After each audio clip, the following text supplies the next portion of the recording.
We all like Stardew Valley. Nay, love Stardew Valley. It's Steam's golden child, and one of the most played farming simulator RPGs, well, like ever. Spreading in popularity since 2016, and especially thriving on TikTok amongst people with absolutely nothing to do. It's fun, cozy, and constantly getting updated. Seriously though, 10 years since the making, and it's still getting free updates. Since I have you here, the 1.7 update consists of a new farm type, more character and social stuff, and 2 new marriage candidates. I was hoping I could marry the wizard. Chances are slim. Who am I kidding? Chances are none. Because as of February 26th, Concerned Ape has revealed that the 2 new marriage candidates are Sandy and Clint. Really? Clint. Computer? Anyways, the magical thing about Stardew Valley is its simplicity, or lack thereof. It scratches the itch that Animal Crossing or Minecraft can't, let's be honest. In the game, you can plant and sell crops, go mining and fishing, split up healthy developing relationships, contribute to the suffering of not 1 but 2 alcoholics, and help restore a charming community full of promise. Okay, it's a little complex and the lore runs pretty deep, but it's a relaxing game overall. Now, narrative-wise, Stardew Valley has a somewhat apparent theme of anti-corporation and the power of friendship. Not really, it's still pretty capitalistic, still relying on trade, profit, money, and all that adult stuff I'm unaware of. The story gets a little lost in the sauce, but it's straightforward enough. Unfulfilled with your life and job at soul-crushing Joja Corporation, you open a letter your late grandfather gave you years earlier. Inside, he explains that he has left you his old farm in Pelican Town, in the valley of Stardew Valley, located in the Ferngill Republic, who is currently at war with the Gotoro Empire, which is mentioned in dialogue by one of the characters who still has PTSD from literally being in combat, but I'm getting a little sidetracked. So because you're sick of modern life, you quit, uproot your entire life, and move to the valley to take over the farm. With no farming experience whatsoever. You have no friends, no family, and little to no money, which hits a little too close to home for comfort. Now, despite all the cozy and cute elements the game has to offer, if we look deeper, we can actually see just how interesting, chaotic, and inspiring the world of Stardew Valley truly is. And the reason behind this comes from something heard as early as the startup menu. The Stardew Valley soundtrack! It's no surprise that a highly popular game has an amazing soundtrack, no less written and made all by one person, the creator, Concerned Ape himself. I think it's safe to say that musically, the OST is relatively simple, but I wouldn't really know because I don't understand music theory. The themes are characterized by season, festivities, and locations. And yeah, they're all pretty much great, since the soundtrack is essentially a hybrid of many different styles, like folk, chiptune, wave,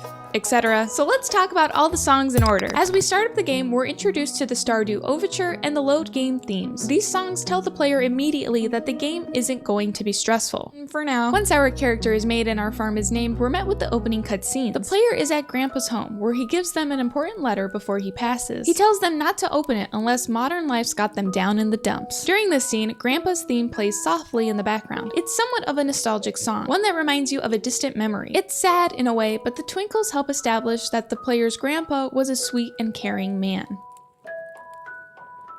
After years later, the player is working at miserable Joja Corp and decides to open Grandpa's letter. Obviously, the overture song is heard faintly, hinting at a big change soon to come. Surprise! The player does indeed move to the valley, as the town's carpenter, Robin, comes to show you to your farm. Settling in begins to play. So now that you're a bum in this random-ass town, you're tasked with not only taking care of the farm, but relying on it for your livelihood. That's a pretty big life adjustment. So as you start to chop down trees and clear the area— Wait, do you hear that? That's the sweet sound of optimism, baby. Let's discuss the spring themes, since the spring themes are the first ones that play, because the player moves during the spring, so they're the first ones heard.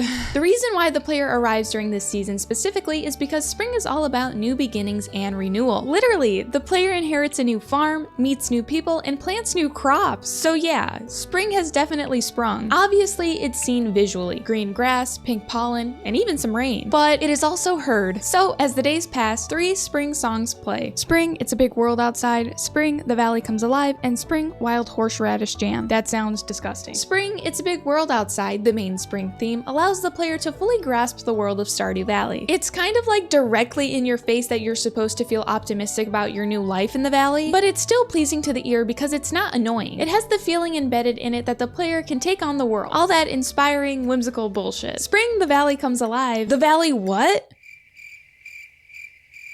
is more curious leaning. You're not familiar with the valley, or anything, actually. And all you have are some shitty hand-me-down tools and like 15 parsnips. But the song makes you curious to learn about everything Pelican Town has to offer. The theme reflects the purpose the player seeks in their new life, the reason why they moved in the first place. Anyways, Spring Wild Horseradish Jam is explorative, as it features some bird chirps and flute sounds. It makes you not only want to explore your farmland, but also Pelican Town itself, because you have to. So, you forage wild horseradish, leeks, daffodils, and dandelions. You acquire new tools and unlock new areas, all while these spring themes play. Two events that take place in Spring Year 1 are the Egg Festival and Flower Dance. These songs are really cute, but they don't sound as nice when no one wants to dance with you and you're forced to watch from the sidelines. Whatever. Fuck you, Abigail. I beat her purple-haired ass every year in the egg hunt. These first set of seasonal songs help establish the overall tone of the game. Stardew Valley isn't a particularly intense game or one that requires absolute focus, except when you have to go fishing. But however obvious the optimism is, it is felt through the music almost immediately. And that's what makes these songs such a great introduction to the rest of the soundtrack. As you explore more of Pelican Town, greetings at Harvey's Clinic, your obligatory fuck you, Pierre, and ignoring Clint and his blacksmith, the Pelican Town theme plays. In most of the shops and homes, the theme will remain the same.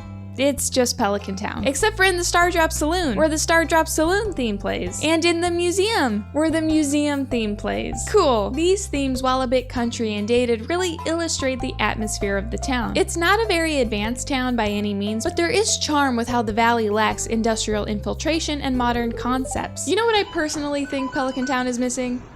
A McDonald's! Anyways, after day 28 of spring, day 1 of summer begins. Once you watch the weather report and learn how to cook a new meal, you head outside and notice the sun shining a little brighter. It's full summer. I'm sure you could tell by the dead crops. And the music reflects it perfectly, with one of the main and arguably most popular tracks, Summer, Nature's Crescendo. This theme shows the summer season is fast, upbeat, and adventurous. You're a busy guy in town, okay? You got places to be, people to see. An array of new crops are available for planting and harvesting. Melon, hot peppers, and blueberries give color to your farm. In this song, I mean, who wouldn't want to bust down a little bit? Other summer tracks like The Sun Can Bend an Orange Sky and Tropicala focus on a more reserved summer sound. As the summer passes, you're a little more explorative as the mines, beach, and if you've upgraded to a steel axe, which I'm sure you haven't, Secret Woods become second nature to you. The community center, if you choose it, makes you feel a new sense of responsibility. Don't pick the JoJo route. All these tasks, along with the themes, integrate you into the town even further. I mean, hey, you have to find the mayor's intimate purple shorts for some reason. A weird way to get to know people in town, that's for sure. Anyways, they're in Marnie's bedroom, so that's just great. Hopefully you give them back to Mayor Lewis and don't put them in the luau soup for the governor to taste. That'd be crazy insane. Who would do that? I would do that. Publicly shaming the mayor is the kind of person I am. But I digress. Day 28 of summer is the dance of the moonlight jellies, yet its theme is bittersweet. It really exemplifies that the summer is truly over, and your new life is here in the valley. So you're committed.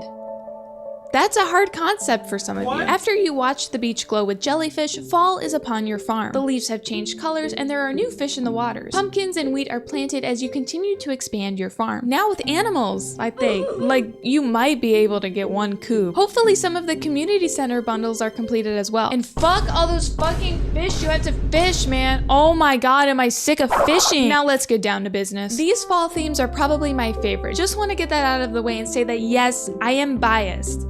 Not depressed. Now hear me out. Fall, the smell of mushrooms, sounds full of wonder because despite fall normally feeling gloomier, the valley is still colorful and the song is still upbeat. Yes, it is rainy and there are dead leaves in the wind, but it's not sad. The mellow synths plus minor keys communicate fall's wonder, but also fall's contemplation. I'm gonna be skipping Fall Ghost Synth because I don't like it. Fall Raven's Descent is probably my favorite song of the entire game. Seriously, I could listen to this track ad nauseum. Not to get all harpy. To me, it feels nostalgic. Probably because it sounds very similar to Aria Math from Minecraft Alpha. It's like you're lost in the middle of the forest, but instead of feeling existential dread, you feel at ease. This theme emulates that feeling of wistfulness, like it's reaching out to you in a way I can't quite describe. The fall themes are more piano-driven in comparison to the other seasons. Because of that, they sound slightly heavier and drowsier, just in time for the end of fall and hibernation. Just kidding, we have two festivals coming up. The Stardew Valley Fair, whose theme I don't really care for, and the Spirits Eve Festival, whose theme I do care care for. So let's discuss it. Spirits Eve is Stardew Valley's version of Halloween. Its theme is perfectly balanced between spookiness and playfulness, capturing the fun and festive side of the soundtrack. It's one of the first noticeably darker themes in the game, yet it never becomes threatening.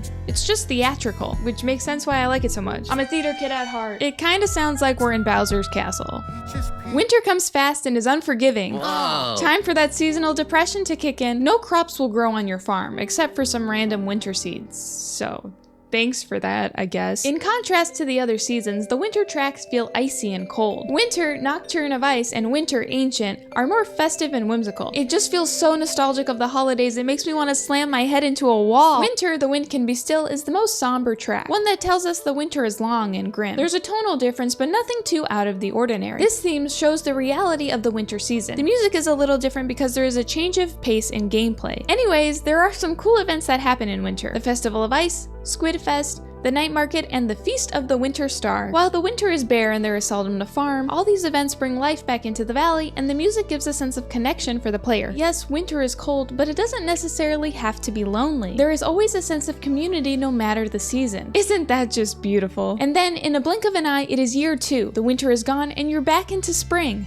Hooray! But that's not where the music stops. Once you fixed up the bus, or bought the bus, you leech, you can now go to Calico Desert, and with it, some new songs. The Calico Desert theme isn't exactly what you'd expect. To me, at least, it doesn't sound deserty, but it does sound like discovery. Oh, swing and a miss. However long or by whatever means it took you to get here, you've been so familiar with Pelican Town that a new area of the valley is once again exciting. There's another trading stand, another mine, other characters, crops, forageables, and fish. Surprise, more fish. Could you believe it? It's like you can't escape the fish. Oh my god. It's mysterious yet intriguing, and that's exactly what the theme evokes. Also, the most important weapon of the game is found here. The Galaxy Sword! After collecting coconuts and cactus fruit and wandering around, you eventually make it to the Oasis shop. The secret casino gimmick is pretty neat. The desert is awesome, but golly gee, I wish there was a tropical beach to explore.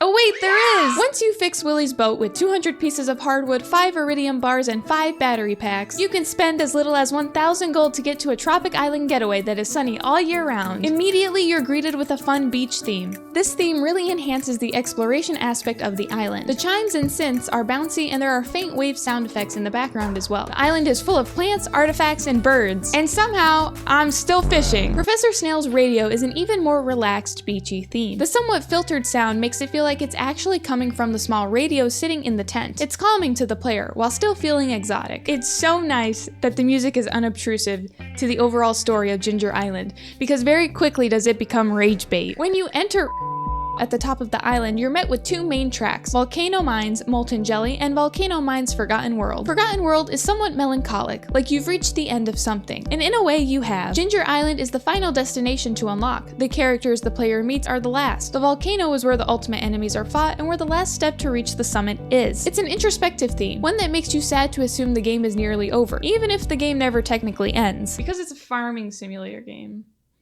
And it goes on forever. Duh! The Volcano Mines Molten Jelly theme, on the other hand, is intense, somewhat Undertale vibes going on too. The rhythm is faster, and there is a sense of tension built, making every floor feel unpredictable. It transforms the laid-back tropical island into something dangerous and mysterious. Now for a more lighthearted song, the Pirates Cove theme is the corniest track of the entire game, but I love it. It is so stereotypical and fun and juvenile. Flash forward. So, it's been 300 years. Lewis is still corrupt, your kids are somehow still kids, and everything in town is kind of the same. But you've finally made it to the end of the game. You've collected all the golden walnuts and done all this random bullshit to obtain 100% perfection. And now you can reach the summit. While I've speedrun the general story and overall tasks of the game, reaching the summit is the final arc in the Stardew Valley story. But while you do get a sweet cutscene, a bunch of bullshit also flies across your screen, and somehow Grandpa and Mr. Key are there. All while the summit celebration theme plays, which is more or less kind of boring. I can only praise for so long, folks. The worst of it all, in terms of songs, is Elliot's theme. And sadly, folks, we've reached the end of the soundtrack. Sorry, I think I shed a little frozen tear there. A lot of video game music has a hard time being memorable, but with Stardew Valley, it seems like it has always been something the community has cherished. Concerned Ape has made something legitimately compelling. To some capacity, the OST is essential to the entire premise of the Stardew Valley story. Without it, the game would feel mundane and boring, and probably wouldn't carry the same amount of weight and popularity as it does now. With that being said, it'd be pretty cool if a live orchestra could play these songs at a concert for people to go and see. Oh wait, there is! Fuck, I missed the orchestra!